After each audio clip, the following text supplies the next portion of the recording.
જય શ્રી કૃષ્ણ. જય શ્રી કૃષ્ણ.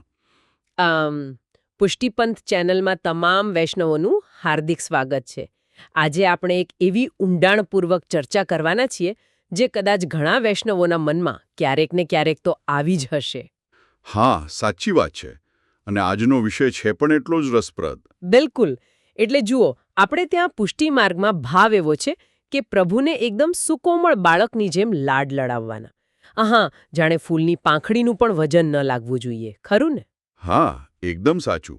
આપણે પ્રભુને જરા પણ શ્રમ ન પડે એનું ખાસ ધ્યાન રાખીએ છીએ. તો હવેલીઓમાં બારે માસ રોજે રોજ બપોરના સમયે ઠાકોરજીને રાજભોગ ધરાવવામાં આવે જ છે. એ એમનો અતૂટ ક્રમ છે. પણ વૈશાખ મહિનાનો એક એવો વિશિષ્ટ દિવસ આવે છે જ્યારે આખો સેવાક્રમ અચાનક બદલાઈ જાય છે. હા, વૈશાખ સુદ 14ની વાત કરો છો ને તમે? હા, બરાબર. નૃસિંહ ચતુર્દશી. એ દિવસે બપોરનો રાજભોગ ગાયબ થઈ જાય છે અને સીધો સાંજે જતો રહે છે. તો આજે આપણો મુખ્ય હેતુ એ જ જાણવાનો છે કે આટલા શાંત અને માધુર્યસભર માર્ગમાં એક અત્યંત ઉગ્ર અવતારનો ઉત્સવ આટલી ઝીણવટથી કેવી રીતે અને શા માટે ઉજવાય છે. આજ તો આપણા માર્ગનું સૌથી મોટું આકર્ષણ છે. એટલે મારું કહેવું એમ છે કે પુષ્ટિ માર્ગમાં કોઈ પણ ઉત્સવ માત્ર કેલેન્ડરની તારીખ જોઈને નથી ઉજવાતો. અચ્છા. હા, દરેક સેવાની પાછળ એક અત્યંત સૂક્ષ્મ મનોવિજ્ઞાન અને એક બહુ જ સુંદર ભાવ છુપાયેલો હોય છે. નૃસિંહ ચતુર્દશીના દિવસે હવેલીમાં જે કંઈ પણ થાય છે એ રાજભોગના સમયનો મોટો બદલાવ હોય કે બીજું કંઈ, એ સમજવા માટે આપણે પ્રભુના પ્રાગટ્યની એ અદ્ભુત ક્ષણમાં જવું પડે. એટલે તમે એવું કહેવા માંગો છો કે પ્રભુની એ સમયની શારીરિક કે માનસિક સ્થિતિ આજના સેવાક્રમને નક્કી કરે છે. બિલકુલ. અને એ ક્ષણનું વાતાવરણ કેવું હતું એ સમજવું બહુ જરૂરી છે. પણ જુઓ, અહીં જ મારો સૌથી મોટો પ્રશ્ન ઊભો થાય છે. આપણે વાત્સલ્ય ભાવવાળા જીવો છીએ. આપણે ત્યાં હવેલીમાં મોટા ઘંટ પણ નથી વાગતા, જેથી આપણા લાડલા પ્રભુ અવાજથી ડરી ન જાય. હા, પ્રભુની ઊંઘ ન બગડે એનો આપણે ખ્યાલ રાખીએ છીએ. તો જ્યાં આટલી હદે કોમળતા હોય ત્યાં એક એવા સ્વરૂપની સેવા કેવી રીતે બંધ બેસે? જે સ્વરૂપ અડધું સિંહ અને અડધું મનુષ્ય છે, જે રક્તથી ખરડાયેલા છે અને જેમની ગર્જનાથી આખું બ્રહ્માંડ ધ્રુજી ઉઠ્યું હતું. આ બેનો મેળ કેવી રીતે બેસે? ગોકુળનો બાળકૃષ્ણ અને ઉગ્ર નૃસિંહ. બહુ જ સુંદર પ્રશ્ન પૂછ્યો છે. આ સમજવા માટે આપણે એ સમયની પરિસ્થિતિની ગંભીરતા જોવી પડે. જ્યારે વાત પોતાના વહાલા ભક્તના રક્ષણની આવે ને, ત્યારે પરમાત્મા બ્રહ્માંડના અને પોતાના બનાવેલા માર્ગના પણ બધા જ નિયમો તોડી નાખે છે. અરે વાહ! એટલે ભક્ત માટે નિયમો પણ બાજુ પર મુકાઈ જાય.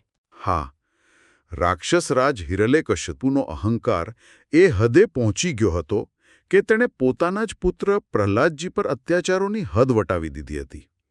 જ્યારે એ આસુરી વૃત્તિ ચરમસીમા પર હતી, ત્યારે તેને તોડવા માટે માધુર્ય નહીં પણ અત્યંત ઉગ્રતાની જરૂર હતી.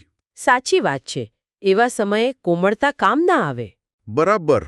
એટલે પુષ્ટિમાર્ગ આ ઉત્સવના કોઈ સામાન્ય કથા તરીકે નહીં પણ દૈવી સૃષ્ટિના વિજય તરીકે ઉજવે છે. જ્યારે કોઈ દૈવી જીવ જેની શ્રદ્ધા અખૂટ છે તેના પર સંકટ આવે ત્યારે પ્રભુ તેને બચાવવા કોઈ પણ સ્વરૂપ ધારણ કરી શકે છે. એમાં પછી કોમળતા બાજુ પર રહી જાય. આ વાત સાંભળીને હું વિચારતી હતી કે આપણે ઘણીવાર ભક્તિને એક ધીમા અને શાંત પ્રવાહ જેવી માનીએ છીએ. પણ અહીં આ પ્રાગટ્ય કોઈ શાંત પ્રવાહ ન હતો. ના, જરાય નહીં. એ તો એકદમ પ્રચંડ હતું. હા, મને તો એવું લાગે છે કે હિરણ્યકશિપુનો અત્યાચાર જાણે કે પૃથ્વીના પેટાળમાં રહેલા લાવા જેવો હતો, જે વર્ષોથી અંદર ઉકળી રહ્યો હતો.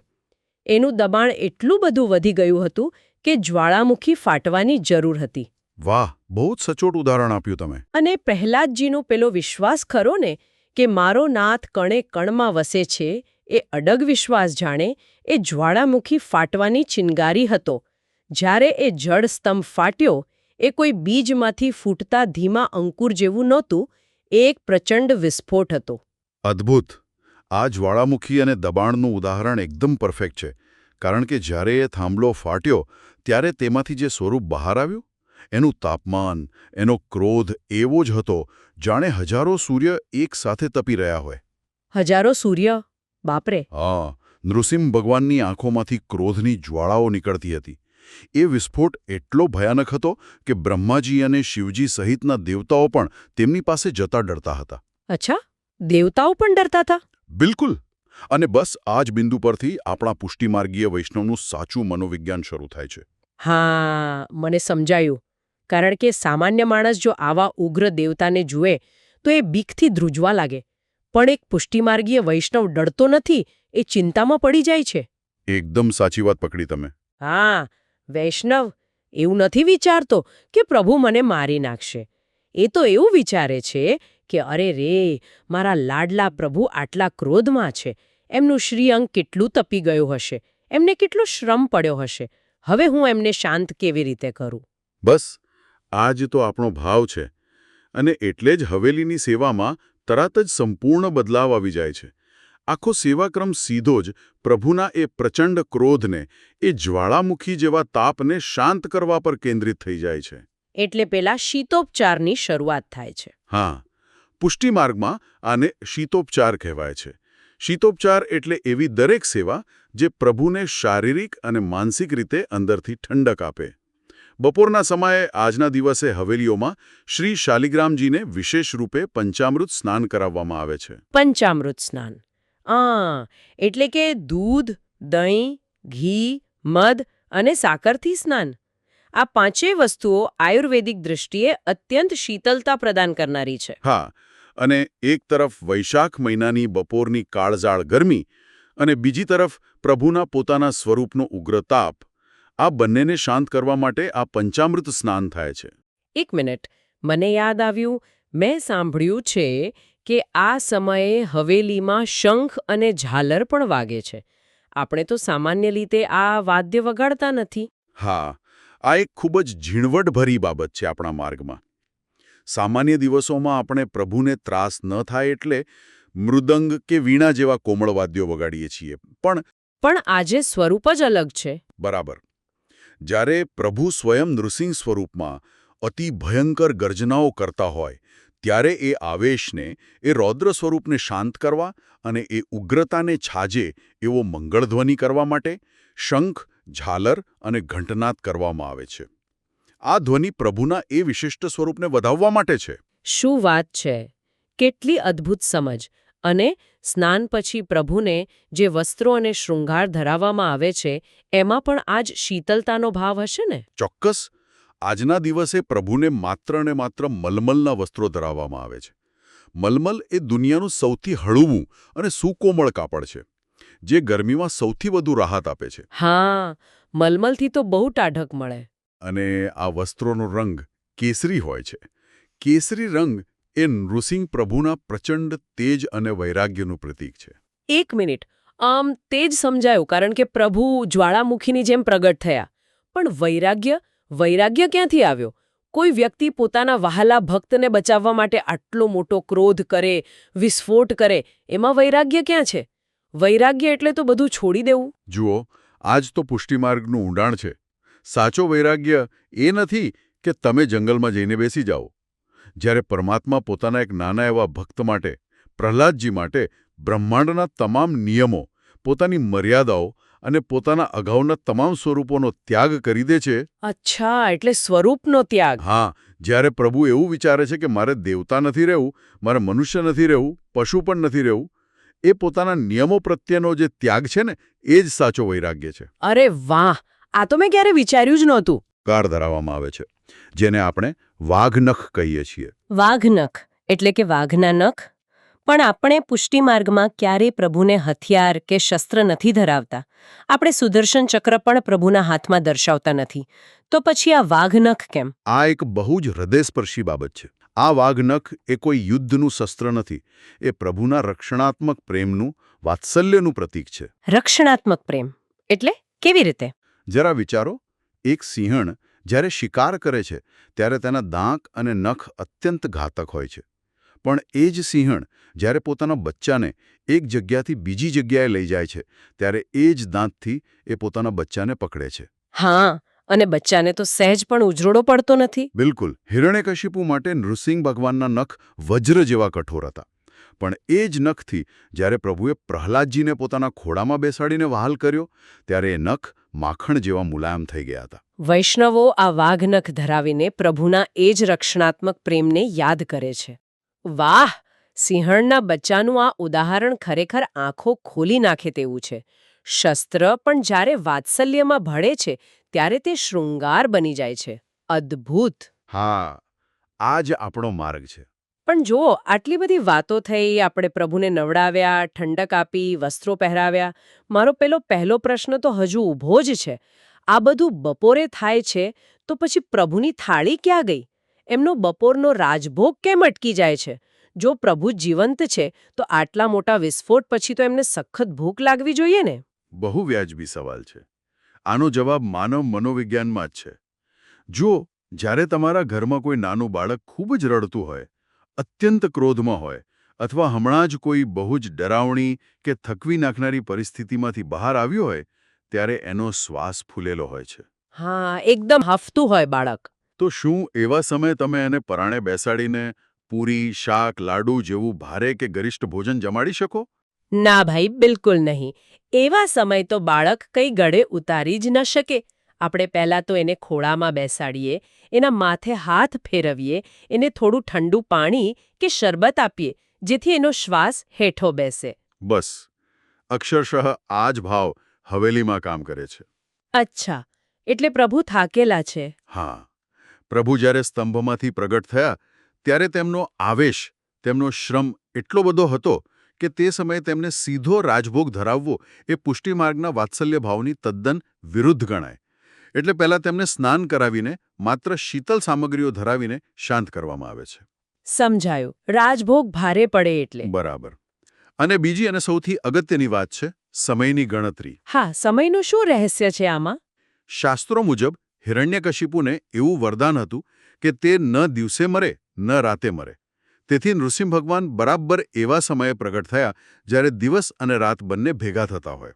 ઓહ, જેને આપણે સંધ્યાકાળ અથવા પ્રદોષકાળ કહીએ છીએ. એકદમ સાચું. સૂર્યાસ્ત થઈ રહ્યો હોય અને અંધારું થવાની તૈયારી હોય એ ચોક્કસ સમય.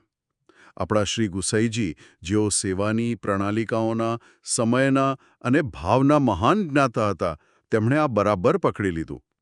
એમણે નક્કી કર્યું કે ઉત્સવ તો એ જ સમયે ઉજવાય જે સમયે પ્રાગટ્ય થયું હોય. ઓહો, આ તો એવી વાત થઈ ગઈ કે માની લો આપણા ઘરમાં કોઈ અત્યંત પ્રિય વ્યક્તિનો જન્મદિવસ હોય. જો કોઈ બાળકનો જન્મ સાંજે 6:40 થયો હોય તો ભવે આપણે આખો દિવસ તૈયારીઓ કરીએ, પણ આપણે એનો જન્મદિવસ ઉજવતી વખતે બરાબર 6:40 જ કેક કાપીએ છીએ, ખરું ને? હા, બિલકુલ એવું જ. આપણે એ ચોક્કસ ક્ષણનું મહત્વ સમજીએ છીએ. શ્રી ગુસાઈજીએ પણ પ્રભુના લાડ લડાવવામાં આ જ ભાવ રાખ્યો છે. પ્રભુ જે ક્ષણે પધાર્યા, સાંજના એ સંધ્યાકાળે જ સૌથી મોટો ઉત્સવ અને એ જ સમયે મુખ્ય આહાર એટલે કે રાજભોગ ધરાવાય. આ જન્મદિવસની સરખામણી એકદમ પરફેક્ટ છે. આ ઉત્સવ છે પ્રાગટ્યનો ઉત્સવ. આખો દિવસ પ્રભુની રાહ જોવાની, તેમને શીતલ કરવાની તૈયારી કરવાની અને સાંજે જ્યારે તે પ્રગટ થાય બરાબર ત્યારે જ તેમને ભવ્ય રાજભોગ ધરાવવાનું. કેટલો સુંદર ભાવ છે આ! હા, જો કે અહીં શ્રીનાથ દ્વારાની એક અનોખી પરંપરાનો ઉલ્લેખ કરવો ખૂબ જરૂરી છે. હા, મેં સાંભળ્યું છે કે શ્રીનાથ દ્વારામાં કંઈક અલગ જ ક્રમ હોય છે. હા. પુષ્ટિમાર્ગના પ્રધાનપીઠ શ્રીનાથ દ્વારામાં શ્રીનાથજી બાવા સાક્ષાત પૂર્ણ પુરુષોત્તમ સ્વરૂપે બિરાજે છે. ત્યાં નૃસિંહ ચતુર્દશીના દિવસે બપોરે પણ રાજભોગ આવે છે અને સાંજે પણ રાજભોગ ધરાવવામાં આવે છે. શું વાત કરો છો? દિવસમાં 2 વાર રાજભોગ? આવું કેમ? કારણ કે શ્રીનાથજી એ પૂર્ણ પુરુષોત્તમ છે. તેમનામાં નૃસિંહ અવતાર સહિતના તમામ અવતારો સમાયેલા છે. તેથી એક પૂર્ણ પુરુષોત્તમ તરીકેનો તેમનો જે નિત્યક્રમ છે, બપોરનો રાજભોગ, એ પણ સચવાય છે. અચ્છા, એટલે નિત્યક્રમ તૂટે નહીં. બિલકુલ. અને સાંજે નૃસિંહ અવતારના પ્રાગટ્યનો વિશેષ ઉત્સવ પણ ભવ્ય રીતે ઉજવાય છે. આ બેવડો આનંદ માત્ર શ્રીનાથ દ્વારામાં જ જોવા મળે છે. આ સાંભળીને તો જાણે હૃદયમાં રોમાંચ થઈ ગયો. આટલી સૂક્ષ્મ ગણતરીઓ અને આટલો બધો પ્રેમ. હા, આ જ તો આપણા માર્ગની વિશેષતા છે. સારું. જો હવેલીમાં આટલા મોટા પાયે પ્રભુને શાંત કરવાની વ્યવસ્થા થતી હોય તો મારા મનમાં એ વિચાર આવે છે કે જે વૈષ્ણવો પોતાના નાના એવા ફ્લેટમાં કે ઘરમાં પ્રભુની સેવા કરે છે, જેમની પાસે પોતાના નાના લાડુ ગોપાલ કે લાલન છે, એમણે શું કરવું? એ કેવી રીતે આટલી ગરમીમાં અને પ્રભુના આટલા ઉગ્ર આવેશને પોતાના નાના મંદિરમાં શાંત કરે? જુઓ, ભાવ ક્યારેય જગ્યા કે સાધનોનો મોહતાજ નથી હોતો. ઘરે બિરાજતા ઠાકોરજી એ હવેલીના પ્રભુથી જરા પણ અલગ નથી. સાચી વાત છે. વૈષ્ણવો પોતાના ઘરે પણ આ શીતલ સેવાનો ક્રમ બહુ સુંદર રીતે અપનાવી શકે છે. જેમ આપણે વાત કરી તેમ આજના દિવસે ઘરે પણ લાલનને સુંદર કેસરી રંગના મલમલના વસ્ત્રો ધરાવી શકાય.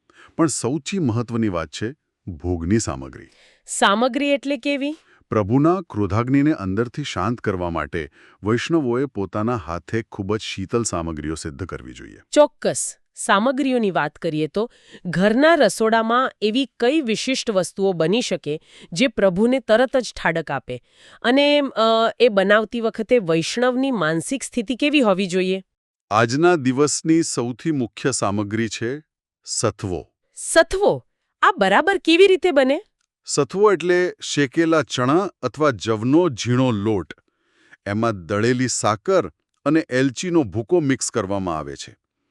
આ મિશ્રણ પેટમાં જતાં જ અદ્ભુત ઠંડક આપે છે. અચ્છા, એટલે સાકર અને એલચીની ઠંડક. હા, અને જ્યારે વૈષ્ણવ ઘરે આ સત્વો બનાવતો હોય ત્યારે લોટ શેકવાની જે સુગંધ આવે છે એમાં એણે એવો ભાવ ભેળવવાનો હોય છે કે મારા પ્રભુનો તાપ આ સાકર અને એલચીની જેમ ઓગળીને શાંત થઈ જાય. કેટલો પવિત્ર ભાવ છે. આ ઉપરાંત દહીં ભાત ધરાવવાનો મોટો મહિમા છે. માટીના વાસણમાં જમાવેલું મીઠું દહીં અને ભાત. ફળોમાં તરબૂચનું પાનું એટલે કે શરબત, કેરીનું ભીલસારું અને દૂધઘરની સામગ્રીઓ જેવી કે બાસુંદી કે શ્રીખંડ. આ બધી જ સામગ્રીઓનો સ્પર્શ અને સ્વાદ બંને શીતલ છે. અરે વાહ! આ સામગ્રીઓનું વર્ણન સાંભળીને જ મનમાં એવી ઠાડક થઈ ગઈ. મને લાગે છે કે જ્યારે કોઈ વૈષ્ણવ પોતાના રસોડામાં આ બધું સિદ્ધ કરતો હોય ત્યારે એનો દરેક શ્વાસ એક જ પ્રાર્થના કરતો હશે કે જલ્દી સાંજ પડે અને હું મારા તપી ગયેલા પ્રભુને આ ઠંડક અર્પણ કરો. એકદમ સાચી વાત. અને આ પ્રતીક્ષાની, આ રાહ જોવાની જે પ્રક્રિયા છે ને એના માટે જ વૈષ્ણવો માટે આજના દિવસે એક ખાસ નિયમ છે વ્રત, એટલે કે ઉપવાસનો નિયમ. હા, આ એક બહુ મોટો વિરોધાભાસ છે જે મારે સમજવો છે. જુઓ, આપણો પુષ્ટિમાર્ગ તો આનંદનો, ઉત્સવનો માર્ગ છે. આપણે તો ખાઈ પીને મજા કરવાવાળા જીવો છીએ. અહીં શરીરને કષ્ટ આપવાની, ભૂખ્યા રહેવાની વાત ક્યાંથી આવી? ઉત્સવના દિવસે ઉપવાસ કેમ? આ ઉપવાસ એ કોઈ શારીરિક કષ્ટ કે માત્ર ભૂખમરો નથી. આને એક ઊંડા આધ્યાત્મિક જોડાણ તરીકે જોવાની જરૂર છે. તમે વિચારો, ભક્ત પ્રહલાદજીએ કેટલા દિવસો સુધી યાતનાઓ સહન કરી હતી. એમને ખાવા પીવાનું ક્યાંથી મળ્યું હોય? વાત તો સાચી છે. એમને તો બહુ કષ્ટ પડ્યું હતું. છતાં એમણે એક ક્ષણ માટે પણ પ્રભુની રાહ જોવાનું છોડ્યું નહીં. આજના દિવસે આખો દિવસ અન્ન ન લેવું એ પ્રહલાદજીના એ જ ભાવ સાથે, એમની એ જ ધીરજ સાથે માનસિક રીતે જોડાવાનો એક પ્રયાસ છે. અચ્છા, એટલે કે આપણે પણ એ અનુભવવા માંગીએ છીએ કે જ્યારે ભીડ પડે છે, જ્યારે કષ્ટ પડે છે, ત્યારે પ્રભુ કેવી રીતે તારણહાર બનીને આવે છે. બિલકુલ. આ ઉપવાસ એ ખાલી પેટની નહીં પણ ભરેલા હૃદયની અવસ્થા છે. આખો દિવસ વૈષ્ણવોએ પ્રહલાદજીના ભાવમાં ડૂબીને એકાગ્ર ચિત્તે પ્રભુનું સ્મરણ કરતા રહેવાનું છે. એટલે મન પ્રભુમાં જ પરોવાયેલું રહે. હા, આજે સાંજે મારા પ્રભુ પ્રગટ થશે, આજે સાંજે મારા લાડલા પધારશે, આ વિચારમાં આખો દિવસ પસાર કરવાનો. અને સાંજે જ્યારે પ્રદોષકાળમાં પ્રાગટ્ય થાય, હવેલીમાં કે ઘરે પ્રભુને રાજભોગ ધરાવાઈ જાય, એમના દર્શન થઈ જાય, ત્યારબાદ જ વૈષ્ણવોએ પોતાનો ઉપવાસ છોડીને ફલાહાર લેવાનો નિયમ છે. આ આખી પ્રક્રિયા જીવને સંસારમાંથી ખેંચીને સીધો પરમાત્માના ચરણોમાં સ્થિર કરી દે છે. ખરેખર અદ્ભુત. આજના આ સત્સંગમાં આપણે નૃસિંહ ચતુર્દશીના માત્ર સેવાક્રમ વિશે જ નથી જાણ્યું, પણ પુષ્ટિમાર્ગના એ ઊંડા મનોવિજ્ઞાનને સમજ્યા છીએ જે એક વૈષ્ણવને સીધો ભગવાનના હૃદય સાથે જોડી દે છે. હવેલીની પ્રણાલિકાઓ કેટલી વૈજ્ઞાનિક, કેટલી સમયબદ્ધ અને છતાં કેટલી હૃદયસ્પર્શી રીતે ગોઠવાયેલી છે. આ બધું સમજીએ ત્યારે આપણા માર્ગ અને આપણા પૂર્વજો પ્રત્યેનો આદર 100 ગણો વધી જાય છે. સાચી વાત. અને અંતે આ બધું જ જ્ઞાન ત્યારે જ સાર્થક છે જ્યારે આપણે તેને આપણા રોજના જીવનમાં આપણી સેવામાં ઉતારીએ. ઘરમાં બિરાજતા લાલનને પણ આ જ સમર્પણ અને પ્રેમથી એમની શારીરિક અને માનસિક સ્થિતિ સમજીને સેવા કરવી એ જ સાચો પુષ્ટિમાર્ગ છે. એકદમ સાચી વાત. તો વૈષ્ણવો, હવે આપણે આજના આ સુંદર અને જ્ઞાનવર્ધક સત્સંગના અંત તરફ આવી રહ્યા છીએ, પણ જતાં જતાં હું તમારા સૌના માટે એક બહુ જ ઊંડો, મનન કરવા યોગ્ય વિચાર મૂકીને જવા માંગુ છું. જરા શાંતિથી વિચારજો. આજથી હજારો વર્ષ પહેલાં ભક્ત પ્રહલાદજીને એક નિર્જીવ, કઠણ અને જડ પથ્થરના થાંભલામાં પણ પોતાના પ્રભુ ધબકતા દેખાયા હતા. એમની દૃષ્ટિમાં, એમના વિશ્વાસમાં એટલી જ જબરદસ્ત તાકાત હતી. આજે આપણે એક એવા યુગમાં જીવી રહ્યા છીએ જ્યાં આપણી પાસે માહિતીનો કોઈ પાર નથી, પણ ચારે બાજુ ટેન્શન, સ્ટ્રેસ, અવિશ્વાસ અને ભયનું વાતાવરણ છે. નાની એવી મુશ્કેલી આવે તો પણ આપણે તૂટી પડીએ છીએ. તો આજે આપણી જાતને એ પ્રશ્ન પૂછવાનો છે કે શું આપણામાં પ્રહલાદજીના વિશ્વાસનો એક નાનકડો અંશ પણ બચ્યો છે ખરો? શું આપણે એ હદે આપણા ઠાકોરજી પર ભરોસો મૂકી શકીએ છીએ કે જીવનની કોઈ પણ કસોટીના સમયે, જ્યારે ચારે બાજુથી રસ્તા બંધ થઈ ગયા હોય, ત્યારે આપણા પ્રભુ, આપણા શ્રીનાથજી બાવા આપણા માટે કોઈ પણ પરિસ્થિતિનો સ્તંભ ફાડીને પ્રગટ થશે જ? શું આપણે એ મારો નાથ કણે કણમાં વસે છે વાળા શુદ્ધ ભાવને આજે પણ જીવી રહ્યા છીએ? આ વિચાર સાથે આજના નૃસિંહ ચતુર્દશીના પવિત્ર ઉત્સવનો સાચો આનંદ માણો અને પ્રભુના ચરણોમાં સંપૂર્ણ શરણાગતિ સ્વીકારો. આ વિડિયો દ્વારા મારો નમ્ર પ્રયાસ આ જ્ઞાન તમામ વૈષ્ણવો સાથે શેર કરવાનો છે. જો મારાથી કોઈ ભૂલ થઈ હોય તો કૃપા કરીને મને માફ કરજો અને કોમેન્ટ્સમાં જણાવજો, જેથી આપણે તેને સુધારી શકીએ. કૃપા કરીને આ વિડિયો વોટ્સએપ પર શેર કરો, જેથી અન્ય વૈષ્ણવો પણ આ જ્ઞાન પ્રાપ્ત કરી શકે. અને કૃપા કરીને નીચે કોમેન્ટ કરીને જણાવો કે આપણે આપણા આગામી વિડિયોમાં કયા વિષય પર ચર્ચા કરવી જોઈએ. જય શ્રી કૃષ્ણ.